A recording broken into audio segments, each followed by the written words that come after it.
Hello everybody. In today's video I'm going to show you two ways or two different examples how you can clear formatting in Google Docs.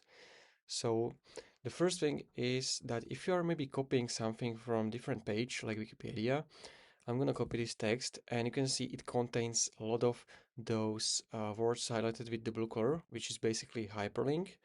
And if you want to get rid of this, you need to paste this without formatting. So I'm gonna Control Z to undo and place your cursor where you want to paste the text, right click, and you want to click on paste without formatting, or you can use this shortcut over here.